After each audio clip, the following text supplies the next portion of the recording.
Bonjour Nathalie de Oliveira. Bonjour. Vous êtes une candidate à l'élection à un poste de député des Portugais de l'étranger. Vous êtes en France, vous vivez en France, dans l'Est de la France. Et puis, on vous avait beaucoup entendu quand l'élection des députés des Français de l'étranger, des Portugais de l'étranger, pardon, a été invalidée par une courageuse décision. Et puis, on vient de revoter. Et puis, le dépouillement a eu lieu les 22-23 mars. Je vous laisse commenter le nouveau résultat. Mais quelle belle histoire incroyable, un hiver rempli de rebondissements inimaginables, hein, y compris pour la démocratie portugaise. Mais voilà, après cette annulation d'élection, 80% du corps électoral avait été annulé. Les sages du tribunal constitutionnel, à l'unanimité, décident évidemment, pour une simple raison, c'est que le résultat a certainement été altéré, de reconvoquer une élection nouvelle.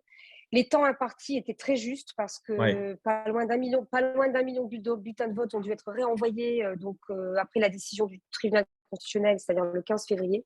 Donc il a fallu, en un temps record, que le secrétariat général de MAI, du ministère des Affaires intérieures, puisse évidemment s'emparer du sujet et que ces courriers, Ouais, ces réorganiser enveloppes l'élection. Ouais. réorganiser pas loin d'un million de bulletins de vote, donc qui devaient évidemment être acheminés et arriver à bon port, avec tout un tas de problèmes qu'on sait évidemment, puisque la Poste, Oui. ce n'est plus la Poste, ce n'est pas seulement en France.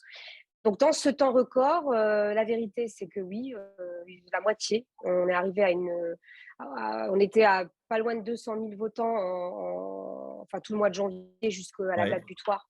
Et on est cette fois-ci à la moitié, c'était un peu plus de 105 000, je crois, 105 000 électeurs. Mais c'est quand même un résultat lié au contexte, aux conditions juridiques et techniques. Moi, je pense que c'est Oui. quand même Ça veut dire que une excellente les électeurs ont quand même envie de voter, quoi. Il n'y a pas à dire.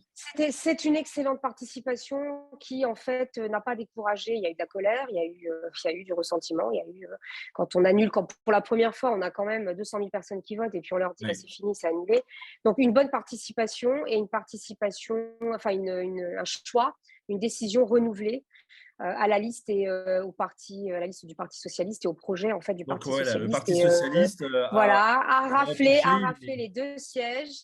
Donc, Et je donc, vous êtes suis élu. élue. Et donc, vous êtes Je élu suis avec donc Paolo députée. Pisco. Vous êtes Voilà. député avec Paolo Pisco, qu'on a déjà interviewé sur notre antenne. Et quel va être l'axe fort de votre mandature? Quelle va être votre principale Alors, préoccupation? la principale préoccupation et la priorité des priorités, c'est cette réforme des lois électorales. Parce qu'en fait, même s'il y a eu un certain nombre de progrès, notamment la question du recensement automatique chaque fois qu'on renouvelle son titre d'identité, Une évidemment, facilité pour les on a le Portugais de vote par l'étranger, correspondance. On a le l'accès au vote, vote. voilà, le vote par correspondance, c'est la deuxième séquence qu'on vit, puisque la première dans l'histoire des Portugais de l'étranger est advenue en octobre 2019, enfin la rentrée 2019. Donc ça a montré évidemment un certain nombre de limites et de difficultés, notamment l'obligation d'accompagner le bulletin de vote de la carte d'identité, la copie de la carte d'identité. Ouais. Et là, c'est vraiment une priorité, c'est-à-dire que faciliter Ouais. l'accès au vote, c'est-à-dire les Simplifier, modalités de réformer vote, simplifier, harmoniser les mêmes méthodes de vote pour toutes les 3 élections, les élections européennes, les élections nationales législatives et l'élection présidentielle, les Ouais. mêmes modalités, la même méthode de vote et plusieurs, comme ça se passe évidemment du côté français qui aujourd'hui va nous inspire, puisque les Français de l'étranger ont voté encore par voie électronique le 30 mai dernier. Ça se passera de la même manière pour les députés de l'étranger en juin. Et dans ce package, évidemment, de la réforme de la loi électorale, il y a d'autres incongruités, notamment la question de la représentation démocratique, puisqu'aujourd'hui, on le sait, 2 députés sur la circonscription au monde et 2 pour l'Europe, c'était très bien quand il y Ouais. avait quelques centaines de milliers de Portugais qui avaient décidé évidemment de tenter leur chance une vie meilleure ailleurs. Aujourd'hui, on est plusieurs millions de personnes, Ouais. on est plusieurs générations. Plus on facilitera la participation civique et politique et plus on a de chances de garder évidemment nos concitoyens avec nous et les emmener à faire de la politique avec nous. Très bien, merci beaucoup et félicitations Nathalie de Oliveira pour cette élection. Merci. À très bientôt. Merci. À bientôt à Lisbonne. La French Radio. Portugal.